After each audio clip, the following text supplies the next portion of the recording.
My name is Luciana and I finally did it. After almost 8 years of monastic life, full of refusals, compromises, self-discipline and stubborn pursuit of a goal, I bought a house, a real one, with a foundation, walls and a roof, not a dream in the clouds, not a small room rented with the last of my money, not a temporary shelter from which you can be asked to leave at any moment, but a house that now belonged to me by right. During these 8 years, I voluntarily gave up everything that seemed normal in the lives of others. I did not allow myself expensive clothes, no silk blouses, no designer shoes, no handbags that could cost a month's salary. I did not go to the cinema, did not spend money on dinners and restaurants, did not go on vacation. While my former classmates, friends, and even just acquaintances were posting photos from the beach on Instagram, against the backdrop of sea horizons and mimosas, I was eating ramen noodles for pennies and buying clothes in second-hand stores, rejoicing when I found something decent for next to nothing. And all this for one goal, a home, my own, separate, real one, where you can close the door and not be afraid that someone behind it will demand that you vacate the living space. And before we continue, write in the comments from which city you are watching this video. Enjoy watching.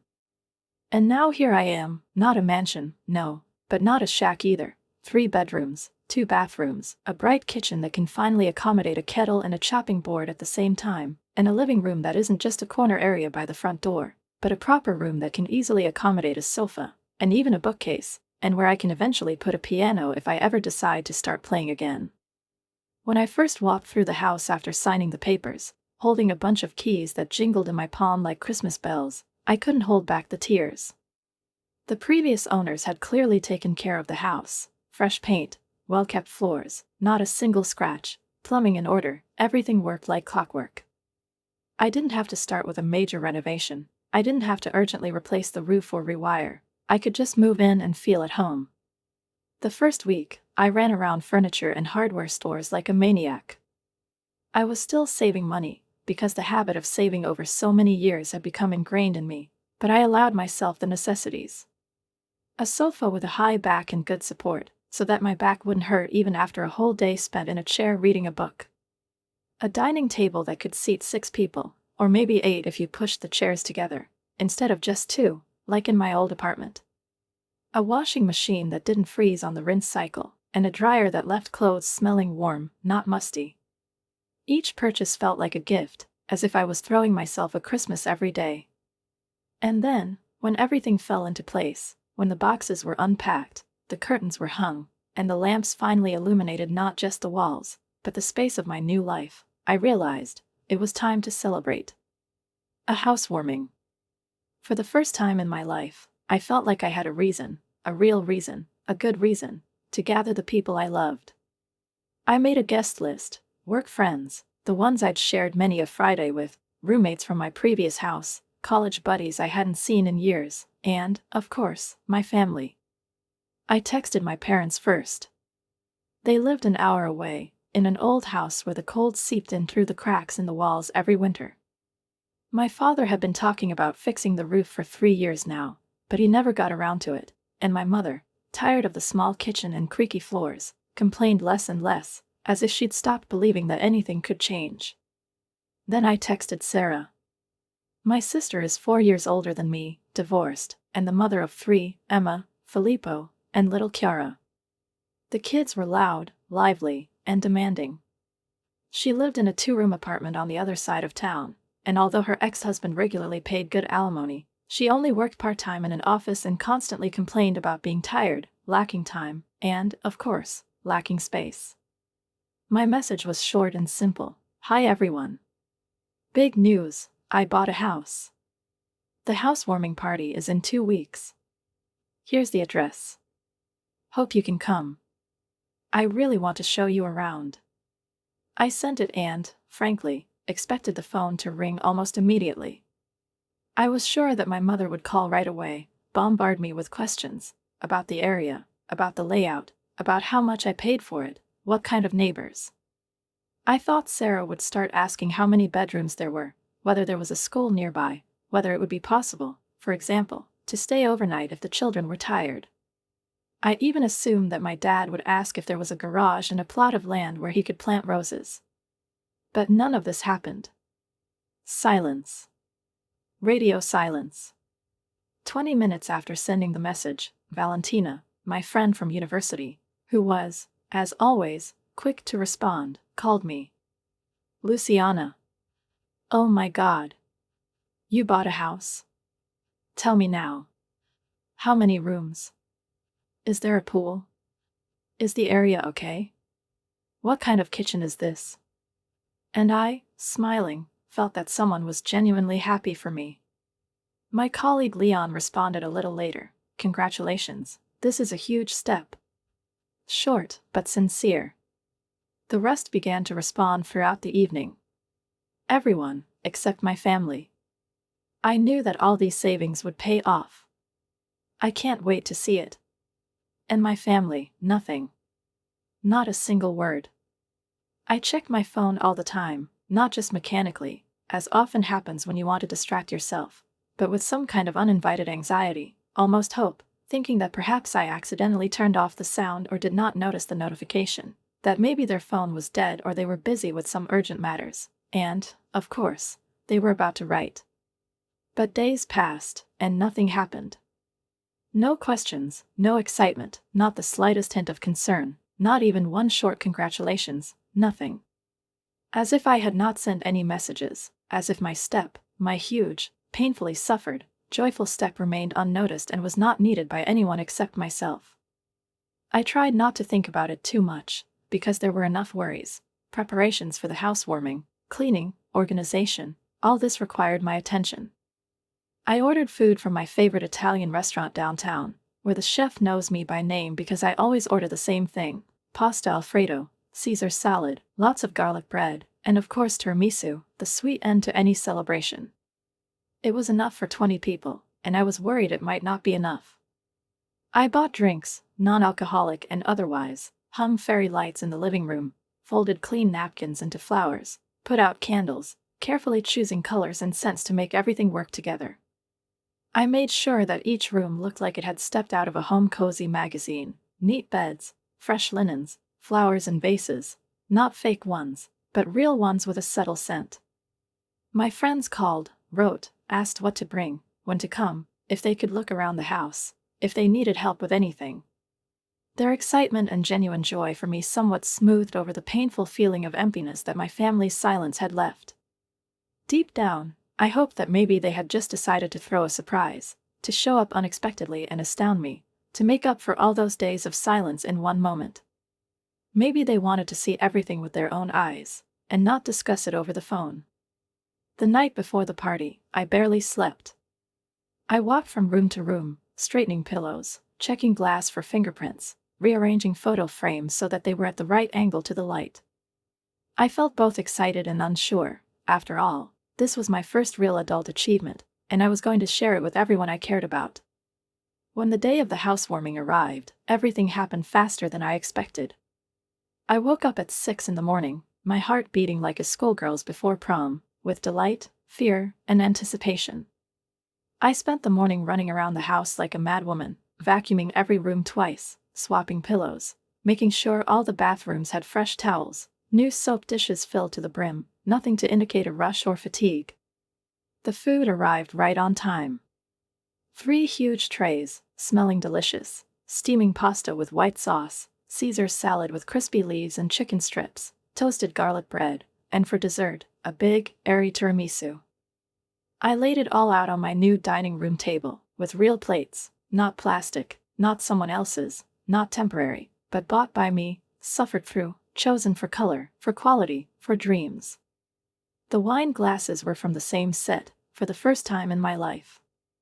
It looked just like I'd dreamed of for years, not too fancy, but thoughtful, cozy, real.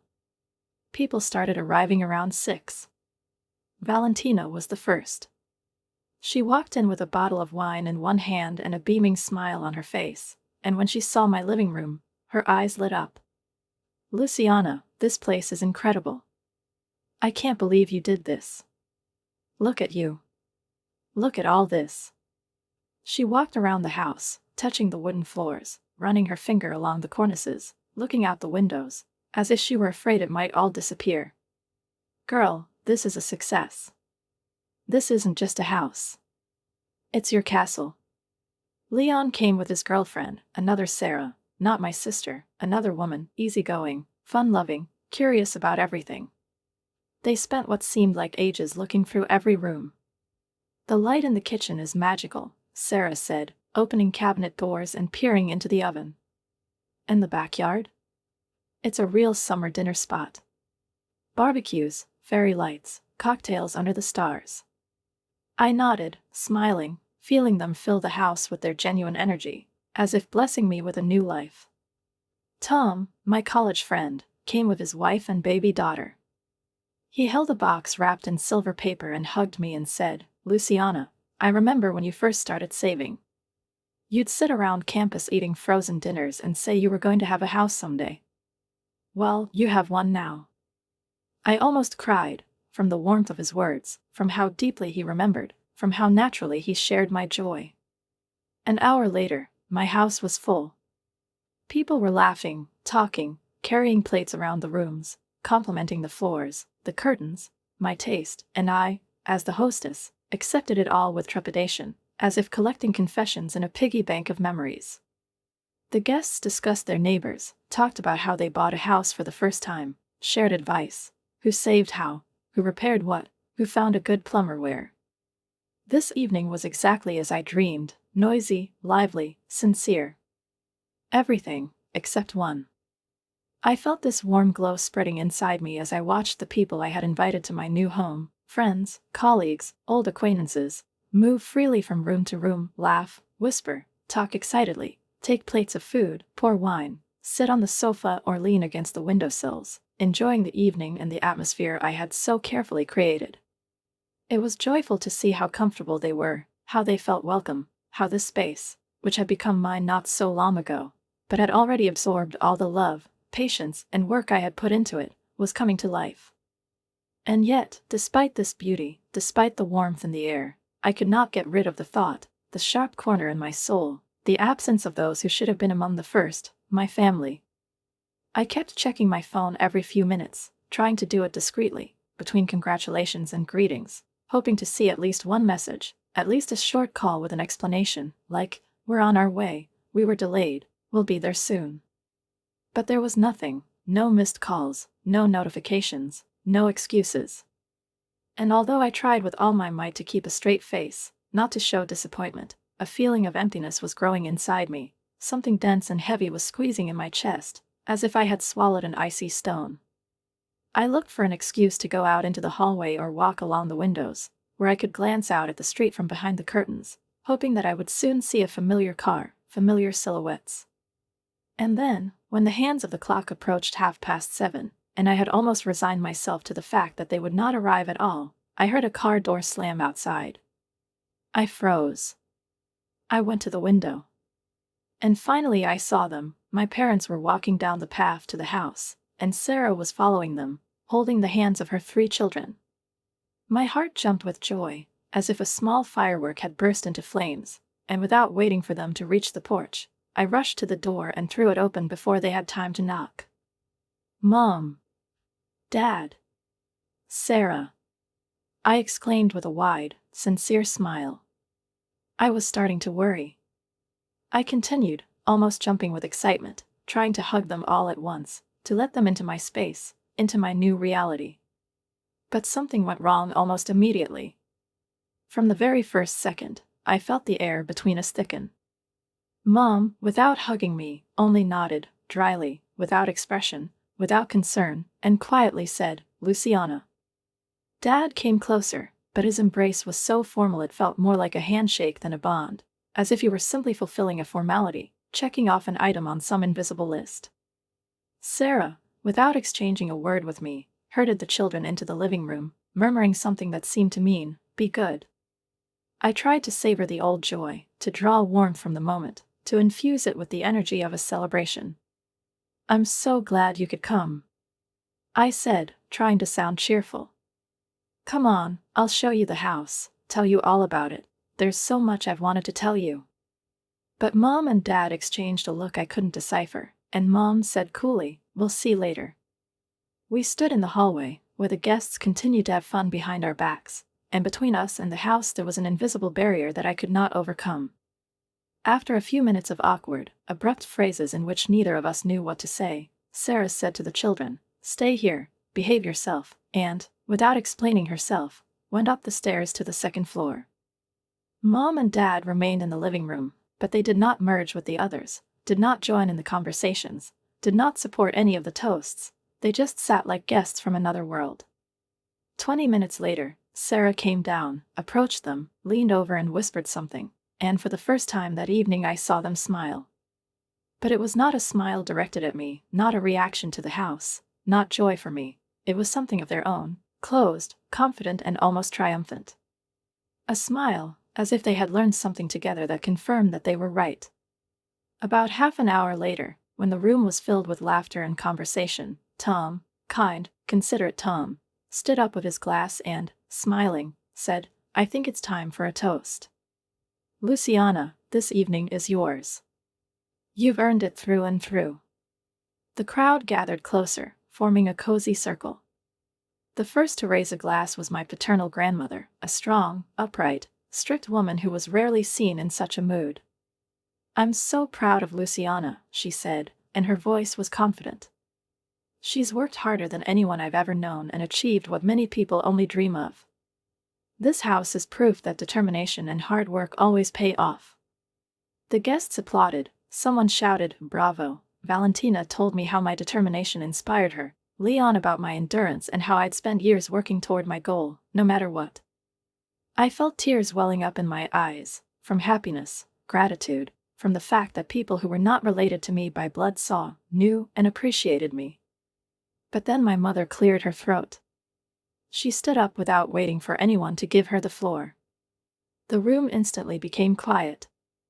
I smiled at her, trying to encourage her, expecting that perhaps now, having seen and heard all these people, she would say something warm, supportive. But she looked straight at me, and there was no pride or love in her gaze, only cold severity, almost anger. "Luciana has nothing to congratulate," she said loudly and clearly, and the silence that fell in the room was complete, as if someone had turned off the sound of life. She behaved irresponsibly. Selfishly. Instead of giving this house to Sarah, who has 3 children, she enjoys it alone. Sarah is fighting for the happiness of her children. She's exhausted. And Luciana gets everything easily. I stood there in shock, not believing my ears, as if the ground beneath my feet had suddenly turned into quicksand, and I was falling deeper and deeper into this silent, sticky swamp of misunderstanding and betrayal. With every word my mother said I felt how brick by brick not just the evening, not just the holiday, but the very foundation of trust that I, perhaps naively, still maintained in relation to my family was collapsing. My mother's voice trembled, tears glistened in her eyes, but these were not tears of joy, not tears of pride, as I had hoped. No, these were tears of accusation, bitterness, and dramatic reproach, and looking at her, I saw not a mother, but a judge passing a sentence. "Sarah deserves this house more than Luciana," she said forcefully, as if it were not a point but an indisputable fact, and at the same moment Sarah walked over to the children, gave them a dramatic hug, pulled them close as if she were protecting them from some invisible threat that they obviously saw in me. The children, confused, obediently pressed themselves against her, not understanding what was going on, but feeling as if they were expected to take part in some pre-planned performance. I couldn't speak, couldn't even think. There was a hum in my head, as if someone had turned on a siren right in my mind. This was supposed to be my day, my first real holiday, my triumph, earned through sweat, tears, fatigue, loneliness, endless refusals, and saving every penny. And now, my own mother stood in the center of my house and loudly, in front of everyone, insisted that I was unworthy of this, that I had no right to enjoy the result of 8 years of struggle, because, you see, my sister, who has 3 children, has more right to it. Suddenly, Aunt Carol, my mother's cousin, a woman with a sharp tongue and even sharper opinions, stood up. "You know what? Linda's right," she said, pointing her finger at me like a judge passing an indictment. "You should think twice, Luciana, and give this house to your sister. She has 3 children. They need more space than you do." And then, to my immense relief, my grandmother, the same one who had just raised a glass in my honor, stood up, and her voice was firm, calm, but with such force that everyone around her fell silent. "Absolutely not," she said, not looking at Carol. "Luciana earned this house herself. Herself. And she doesn't have to give it to anyone. Not to you, not to Sarah, not to Linda. And certainly not to the children, who did nothing to bring it into being." From that moment on, chaos ensued. The guests, who had been enjoying wine and dessert just a few minutes ago, were now divided into camps, half sympathized with my mother and Sarah, saying, "Well, think of those poor children, family should come first," while the other half ardently defended me, declaring that it was my work, my choice, my sacrifices, and no one had the right to demand any of this from me. Valentina, her face crimson with indignation, practically shouted at Aunt Carol, interrupting her sentences. "Are you serious? Luciana saved for 8 years. 8 years!" she screamed, barely holding back tears. Leon was arguing with some distant cousin whose name I barely remembered, and he seemed to consider himself an expert on family ethics, talking about moral obligations. The air was filled with voices, shouts, mutual accusations, and in the midst of it all, Mom, Dad, and Sarah exchanged glances that, to my horror, showed satisfaction, not from reconciliation, not from love, but from the fact that they had managed to light this fire. And then Mom sighed heavily, that false, strained sigh, intended more for the audience than from the heart. "We don't want to spoil Luciana's party," she said, taking a step toward the door. "We have to go." And, as if on cue, Sarah took the children, Dad nodded silently, and the whole group left without another word to me, leaving behind not just an unsaid sentence but a real wound, gaping at the center of the evening. A group of people remained in the room, arguing loudly, stubbornly, taking different sides in this absurd dilemma, as if the fate of my house now depended on a collective vote. The discussion, if it could be called that, went on for another 20 minutes, with groups of guests breaking up and then reuniting, some standing at the front door, arguing in raised tones, others trying to reconcile their opponents. And finally, one by one, people began to leave, some silently, with their eyes downcast, others still continuing to discuss what had happened, taking with them scraps of an evening that should have been a joy but had turned into a storm.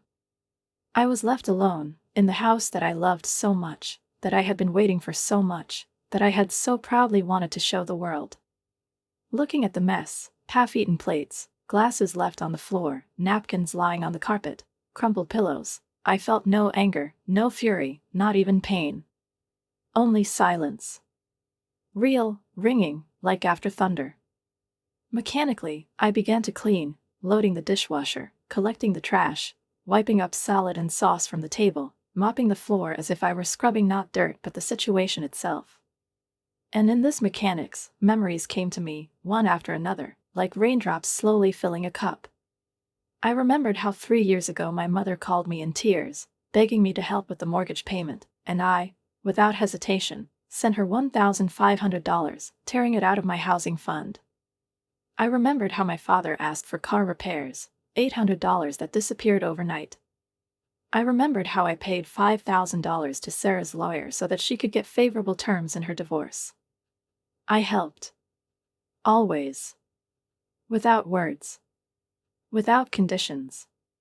Because I believe that this is what loving daughters and sisters do. But when did they celebrate my successes? When were they proud of me? When, even once, did they say, "You're great"? That night showed me the truth, bitter, but inevitable. They didn't see me as a person, a woman who built her life from nothing. They saw me as an ATM. A reliable source of support. And nothing more. I finished cleaning in the morning and went to bed, but sleep did not come. I lay with my eyes closed, but every time I heard my mother's voice, clear, merciless, "There is nothing to congratulate Luciano on." 8 in the morning. The phone rang, and without looking at the screen, I picked it up, with hope, with anxiety, with a tired heart. The voice was cold as ice. "It's Mom. Have you thought about what we talked about yesterday?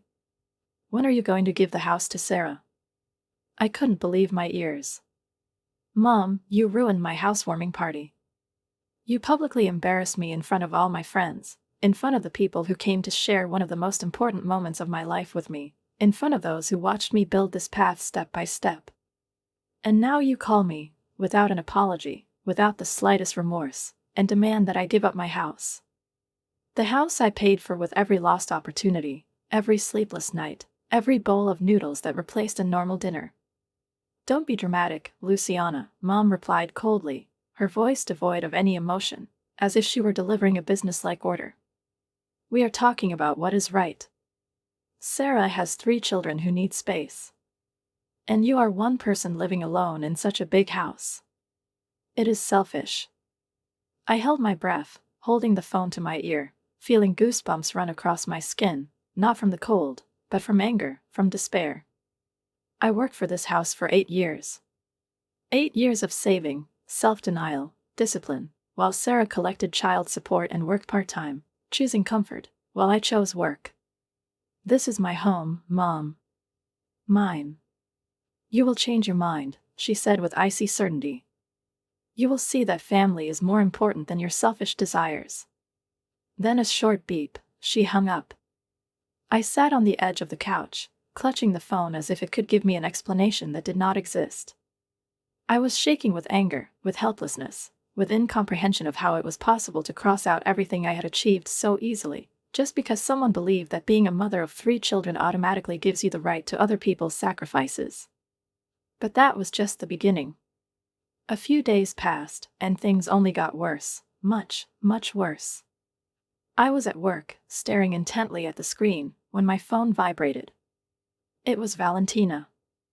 I heard her voice, and there was an immediate tension in it, almost anger, mixed with anxiety. Luciana, have you seen your mother's post on Facebook? She asked. What post? You need to look at it right now. I can't believe she did that. My fingers shook as I opened the app. The post was right there in plain sight, already racking up dozens of reactions and comments. The first thing I saw were the photos, gloomy shots of Sarah's dimly lit apartment, dirty floors, toys scattered all over the room, the children looking tired, their expressions dull. And then, like a knife in the back, came the photos of my housewarming party, me, smiling, holding a glass of wine, surrounded by space, light, a beautifully set table. The caption to this kaleidoscope of contrasts drove me crazy. While some people are selfishly celebrating in their big empty houses, my daughter Sarah is struggling to provide for her 3 beautiful children in cramped conditions. It hurts me to see my grandchildren suffering while their aunt only cares about herself. Sarah works so hard and deserves better. Some people get everything for free, while others struggle to survive. The post went on for a long time, and with each line I felt something inside me break. I knew this apartment. I had been there many times. A nice, clean house, tidy, spacious for its size. I knew the photos were staged, that they were most likely taken at the worst possible moment, when the children had just finished playing or had not cleaned up after school. But the comments under the post were what really became unbearable. Relatives I hadn't spoken to in years began leaving venomous comments. Luciana should be ashamed, those poor kids deserve better, sometimes family demands sacrifice. Aunt Carol, true to her beliefs, wrote a treatise on how I should do the right thing, and hand over the house to my sister if I had any respect for my family. My phone never stopped ringing. One ring after another, one voice after another, the same accusations, requests, pleas, demands. Some spoke softly, with sadness in their voices, others screamed, as if I had already done something unforgivable. Cousin Jenny cried on the phone, saying I was ruining the family. Uncle Bob left a voicemail accusing me of disappointing everyone and needing to fix everything. I stopped answering my calls. I turned off notifications. I seriously considered changing my phone number, just to have some peace, even for a moment. And then, when I no longer knew who to turn to, my grandmother called. Her voice was quiet, calm, but there was a sense of anxiety in it, as if she had seen this whole storm from the outside and understood how exhausting it was for me. Luciana, my dear, can you come to me? I think we need to talk. I didn't hesitate. I went, feeling broken, exhausted, defeated, as if I had lost a battle I didn't even know I was going to fight. My grandmother was 82 years old, but she was still the same woman who had once raised my father and taught him to be strong. Her mind was sharp, her eyes were attentive, and her voice still had that same firmness that did not allow anyone to intimidate her. When I entered her house, the same one where I spent many hours as a child, she looked me in the face, stood up from her chair and hugged me tightly. "Sit down, dear. Tell me what's going on." I took out my phone, opened my mother's post, showed it to her. Then I told her about all the calls, all the comments, about the friends who now did not know what to say, about the wave that had washed over me and left no room to breathe. My grandmother listened silently, without interrupting, only occasionally shaking her head, and in her eyes I saw not just sympathy, but something much deeper: anger, determination, and anxiety. My grandmother didn't use the internet much, so she hadn't seen any of this before I arrived, and when I showed her my mother's post, she stared at the screen for a long time, slowly scrolling through the photos, as if trying to see not only what was shown but also what was hidden between the lines. And then she looked up at me with eyes that were tired, wise, full of sadness, but at the same time amazingly clear and determined, and said in a quiet but firm voice, "This is wrong, Luciana. What your mother is doing is manipulation, simple as day and clear as pain." I felt my breath catch, as if a burden I didn't even know I was carrying had suddenly been lifted from me. "I think I'm going crazy, Grandma," I whispered, barely holding back tears. "Half the family thinks I should just give up everything I've worked for." Just like that. Grandma looked down, sighed, and said slowly, "Your parents asked me to talk to you." She paused, as if choosing her words. "They wanted me to convince you to give the house to Sarah. They thought you would listen to me." My heart sank, as if someone had tied a knot tight around it. Even Grandma? Even her?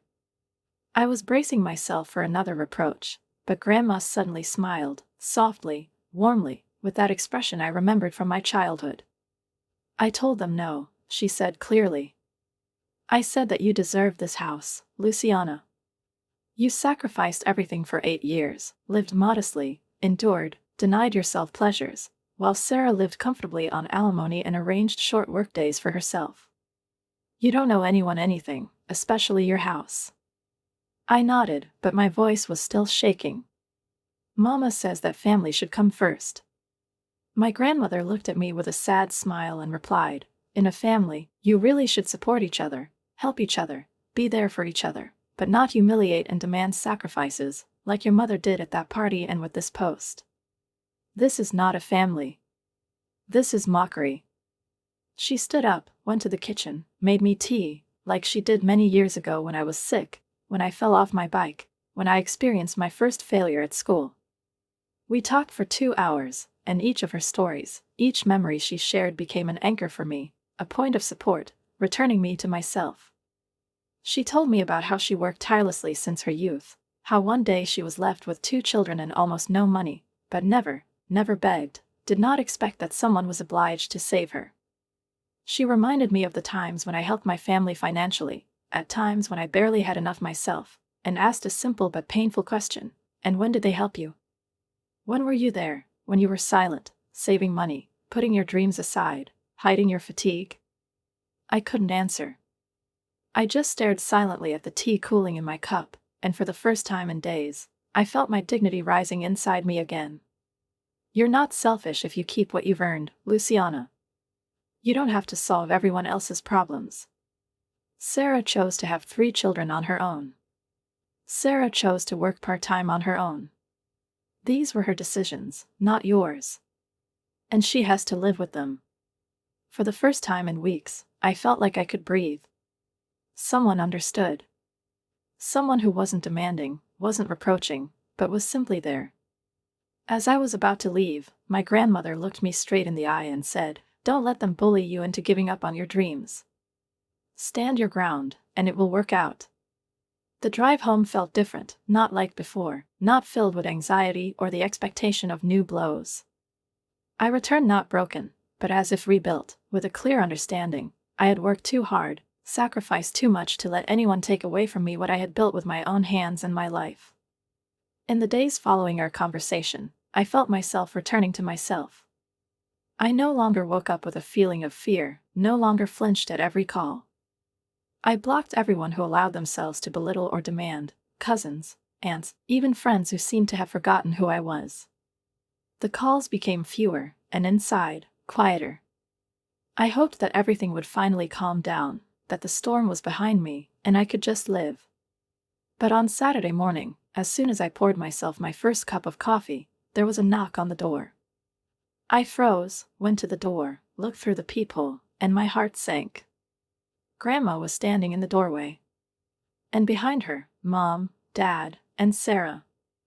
All three looked serious, like they were part of some intervention, like they had decided that now was the time to seize the initiative. I reluctantly opened the door. "Grandma, what's going on?" I whispered, not believing my eyes. Grandma nodded. "We need to have a serious talk, Luciana. We're all in this together." I let them in, wondering why she had done this. Had she changed her mind? Had she caved into pressure? Had she betrayed me? My stomach twisted with anxiety as we all sat down at my dining room table. Mom and Dad beamed like winners about to collect their prize. Sarah, as before, was looking around the room with the same careful, calculating gaze, as if she were taking inventory of her possessions before coming into an inheritance. Grandma cleared her throat. "I've been thinking about this situation all week, and I've made a serious decision," she said. Mom leaned forward immediately, her face showing impatience. "Mom, we're so glad you're finally seeing sense in this." "I met with my lawyer yesterday," Grandma continued calmly, her voice even soft, but with a steely edge. "And I changed my will." At that moment, Mom and Sarah perked up, as if someone had turned on a light in their faces. Dad started smiling, too, sure that now he would hear what they'd been waiting for. They were sure that Grandma supported their plan to take my house. That she would, as always, side with the family's welfare. "My original plan was to leave everything to Robert," Grandma said, turning to Dad, "so that he could divide the property fairly between his daughters. But this situation has shown me that that would be deeply unfair." The smiles on my parents' faces began to fade, as if someone had abruptly turned off the lights in a room filled with false confidence and fake goodwill. My grandmother, without raising her voice, without rushing, said calmly, "I leave all my savings, almost $400,000, to Luciana." Her words rang out like a bell, sobering and final, as if they had dotted all the I's and crossed the T's, putting a mirror in front of the smug faces of the uninvited guests. "And I divide my house equally between Luciana and Sarah," she added, without taking her eyes off my father. Sarah's face at that moment turned white as plaster, and then quickly turned red, purple, blotchy, like a child caught in a lie. "What?" she almost screamed, breaking down. "It's not fair. Luciana already has a house. And I'm the one with the children who need help, stability, rooms." "Fair enough." Grandma's voice became metallic, even as a knife edge, and there was such confidence in this simplicity that no one dared interrupt her. "Luciana saved money for 8 years to buy her own house. She worked hard, she made sacrifices. And you, Sarah, live comfortably on alimony, work half a day and wait for handouts from everyone else. Your path was different, and you made it yourself." Mom jumped up, her hands were shaking, and her voice, breaking, came out with an almost furious sharpness. "Mom, you can't do this. Sarah needs this money more. She has children, she has expenses. And Luciana behaves selfishly, and you reward her for it." "I reward hard work and responsibility," Grandma replied calmly but firmly, her face unreadable. "That's what Luciana learned. That's what Sarah seemed to be avoiding." Dad, who had remained silent until now, finally spoke, exhaling heavily as if there was an internal struggle going on in his head. "Mom, this isn't right. We're a family. We have to share equally." But Grandma didn't even blink. "Did you share equally when you helped pay for Sarah's wedding but didn't contribute a dime to Luciana's college graduation? Did you share equally when you helped Sarah with her baby for 2 weeks after the birth but couldn't spare one weekend to help Luciana move into her first rental apartment? Where was the fairness, Robert?" The room froze, as if time had stopped. The awkwardness in the air was so palpable you could cut it with a knife. My parents, so sure of their own rightness, were now stunned, not so much by Grandma's words, but by the fact that she had noticed all along, silently, but not forgotten. Sarah began to cry, but they were not real tears, not from pain, not from remorse, but rather from irritation, from hurt pride. "Grandma, please," she sobbed. "Think about your great-grandchildren. They need stability. They need space. And Luciana is just one person." Grandma looked at her sternly, the way she had once looked at Sarah and me as children, when we had fought over toys. "Luciana has earned her place. And if you really cared about your children's stability, you would stop trying to steal their aunt's house and focus on how to improve your own situation, not at the expense of others." Mom's face grew redder with each sentence Grandma said, as if there was anger boiling inside her that couldn't find an outlet. She spoke again, more harshly this time. "If you do this, Mom, you will destroy our family forever." Grandma looked at her and suddenly smiled, but it was a cold, unkind smile, with an echo of the old bitterness. "This family was already broken the moment you decided to publicly humiliate Luciana and demand that she give up everything she worked for. I just want to make sure that the damage doesn't get worse."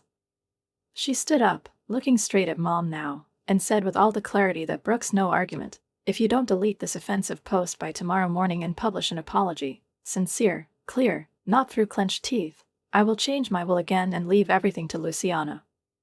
Every penny. Every share of the property." Mom, Dad, and Sarah fell silent. Grandma's threat, simple and firm, hit them like a slap in the face. Grandma pointed to the door. "Now get out of Luciana's house and figure out what you want to do next." They left. Without a word. Without a scene. In a complete silence that said more than any loud argument. I stood in the doorway until they were out of sight, and then slowly turned to Grandma. Our eyes met, and I ran to her, hugging her tightly, with all my body, with all my soul. "Thank you," I whispered. "I can't believe you did this." "I should have done this years ago, honey," she said. "I've watched them treat you like a second-class family member my whole life, and you know what? I'm done."